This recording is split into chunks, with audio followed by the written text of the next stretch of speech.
Good morning. John Sautter coming to you from Purdue University along with April Holider behind the camera from your Alumni Association. This is take two. We had a little bit of technical difficulty with the first one, first getting started, and then for some reason the connection just continues to fade in and out. Could have to do with the weather today, but we thought we'd start over. We want to make sure we have a clear presentation of this very important topic today.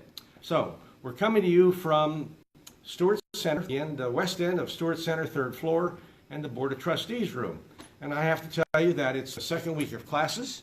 Classes are in session. The students are walking through the snow, and today the slick surfaces, the slick sidewalks and streets, just to make their way to campus. But we're coming to you from this Board of Trustees room in Stewart Center, which is just chock full of history. So as April pens around, you get to see all the pictures on all the walls of all the variety of folks who have helped in the governing of the university. And it's a room that we needed to bring to your attention because great decisions, important decisions, get made in this particular room. And so we're going to talk about a lot of these people in the room, and we're going to talk about the trustees to give you a better understanding of exactly what they do. And so who are the trustees? What do they do exactly? Well, it's the governing body of the university. They oversee the operation. They enhance and further the mission of the university. And right now, I have to say they're just doing a fantastic job of that as we're experiencing enrollment records.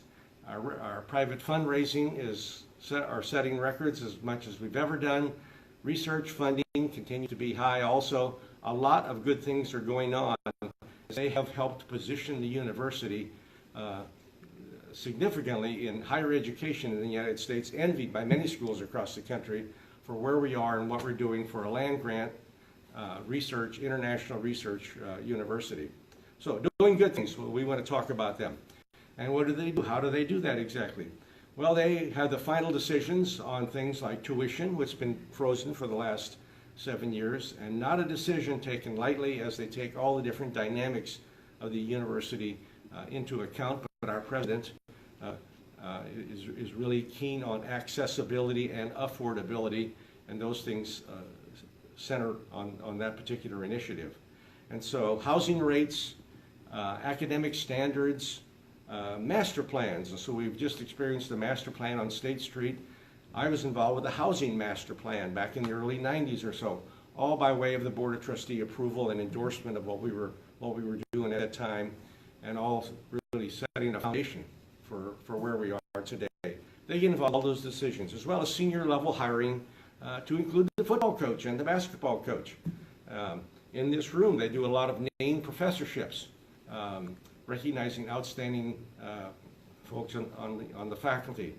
So the trustees are involved in all those decisions. And then how do they do that? Well, they function. They have, by way of committees and a general meeting, they have 6 scheduled meetings a year. The next one is coming up on February the 7th, February 7th and 8th. They have other meetings in between those sometimes, but those are the regularly scheduled meetings. And then they function by way of committee. And so they have 5 committees. They have academics and student affairs. They have audit and risk management. They have compensation, finance, and physical facilities. They also have an executive committee, should they need that in between their regularly scheduled meetings. The trustees take turns chairing those committees and serving on those committees. And so they really all get a thorough knowledge of the university after the variety of reports that are given. Let me check in. April, how are we doing? Doing good. Doing good. Right. We're good to go. That's what we want.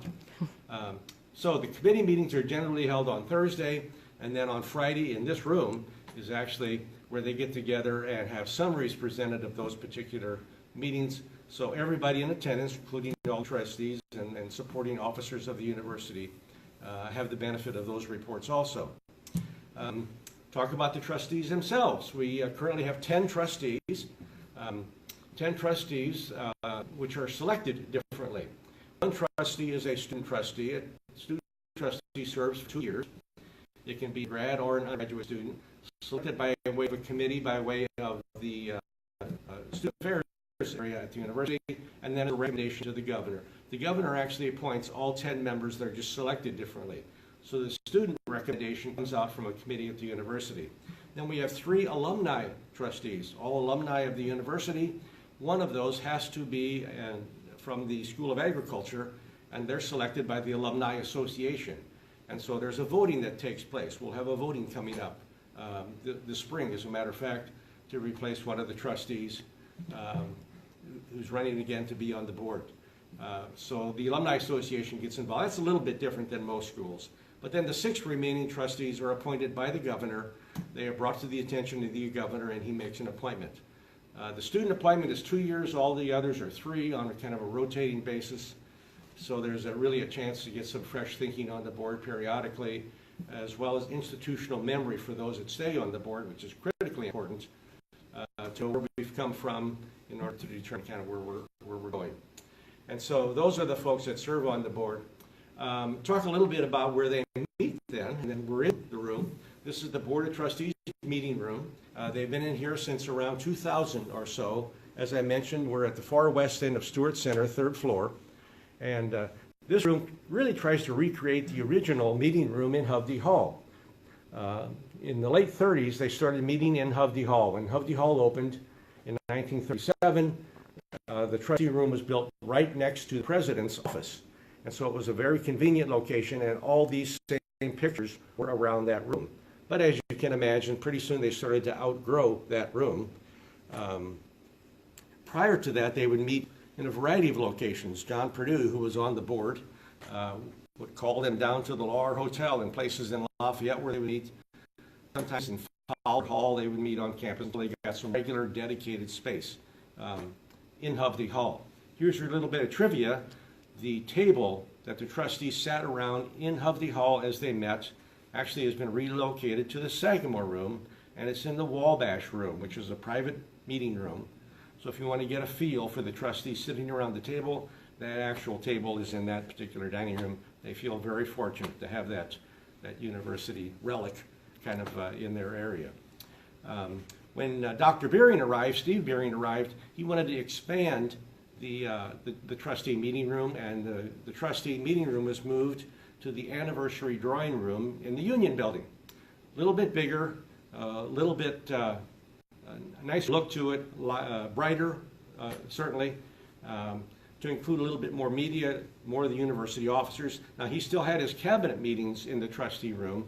In fact, I was fortunate to be on that cabinet every Monday morning at 9 o'clock. We all gathered around that table, and it was even crowded then. That was in the early 1980s or so. But every Monday morning, 9 o'clock, we gathered around the table, and he had a meeting. Just a great time to see your fellow university officers and hear from the president and the provost, Bob Ringel, all the different things that were going on within the university. You had a nice sense of a family, you know, with that approach. But the trustee meeting room was moved to the anniversary drawing room during his tenure. When Martin Jiske arrived in 2000, he wanted a little larger room, but they really wanted a dedicated room, actually where they could take a lot of the pictures and relocate those. So the senior leadership of the trustees, after some searching, decided this would be the spot for that. And so it's a dedicated room just for trustee meetings, and no other meetings at all are scheduled in here. And it has all the pictures of all the trustees.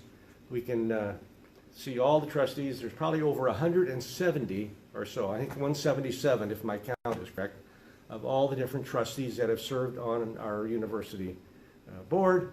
170 trustees in 150 years, 12 presidents.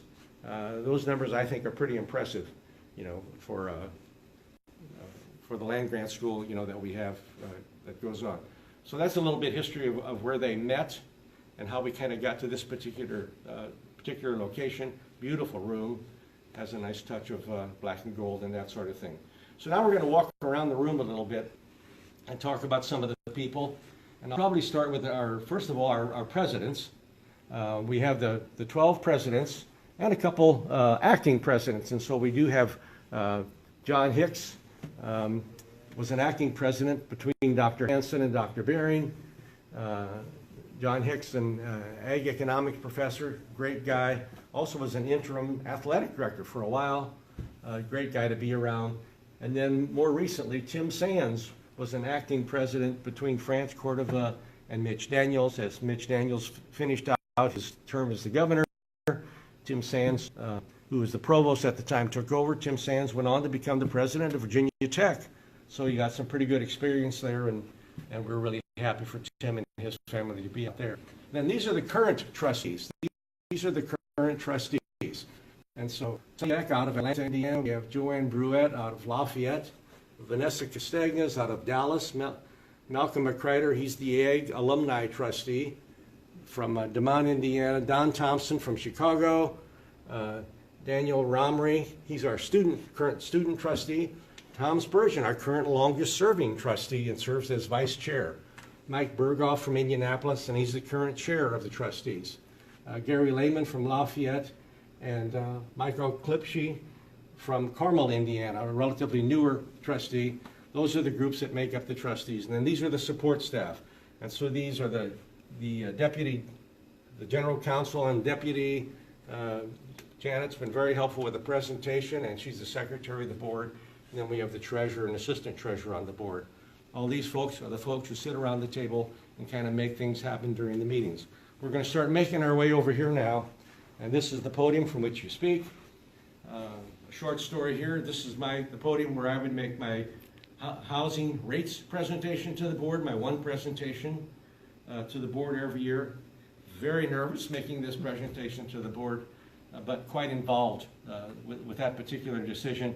And an additional story of that would be that when I'm working for Martin Jiske was always interested in hearing the presentations in advance, thoroughly understood the presentation, took ownership of the presentations, and really had a great feel for housing and dining and all the things we were doing. But a lot of that happened right here. Memories come back here. Okay, we'll start with our former trustees and work our way around the room. Again, there's over 170, so we're not going to hit them all. But we always start with our number one man, that's John Purdue. When he gave his money and land to the university, part of his requirement was that he be a lifetime member of the Board of Trustees. And they stuck to that, and as you read the history of the university and his cantankerous nature, he conflicted with the board many times, with our first couple of presidents of the university. But we are who we are, and some great stories about how the trustees would meet and how John would meet with them and his expectations along the way. We'll now start working our way around the room. You get to see outside how nice and snowy it is out there. A lot of chairs for a lot of the visitors, family members, officers of the university, all who are expected to come and be a part of what's going on. So a lot of trustees, every trustee has a story. Everyone has a story. But a couple I just need 6 or 7 or 8 I think I need to point out. One is Benjamin Harrison from Indianapolis. He's our 23rd President of the United States. He was just previous to being on the board, he had served as President of the United States, perhaps one of the most well-known high-position members of the board, 1895 to 1901. David Ross was on the board, chaired the board for 16 years. He and Tim McGinley have the record for chairing the board, the most number of years at 16, but David Ross, Ross-Ade Stadium, an inventor buried on campus, lots of things about David Ross. John Hillenbrand and William Hillenbrand. John's the father, William's the son. The Hillenbrand father and son team out of Batesville, Indiana, served on our board. We've had 2 or 3 different father-sons combination serve on the board, and we'll mention another one coming up. John was on the board from 1913 to 1946, and William, 1967, 1975, Hillenbrand Hall, named for the Hillenbrands. This is our first student member, Larry Grieshaber. He joined the board. He's from Hobart and joined in 1976. 1975 is when they voted to have a student member. He was the first. He was a grad student. He served for 1.5 years, and then he went on, followed by Zara Rolfs. Redhead Zara Rolf, great to work with. And she was our first undergraduate and served for the first 2 years. And most of the student trustees have been undergraduates, a handful of graduate students, but most undergrads. Tom Graham was on the board from 1968 to 1980. Tom Graham always reminds me that when I first arrived in the 70s and early 80s, we actually had a trustee dinner dance.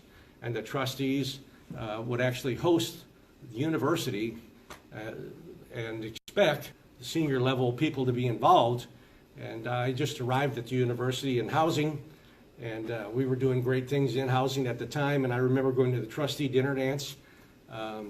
It was expected you would go every year, so I bought a tuxedo. That's kind of what you did, which I still have.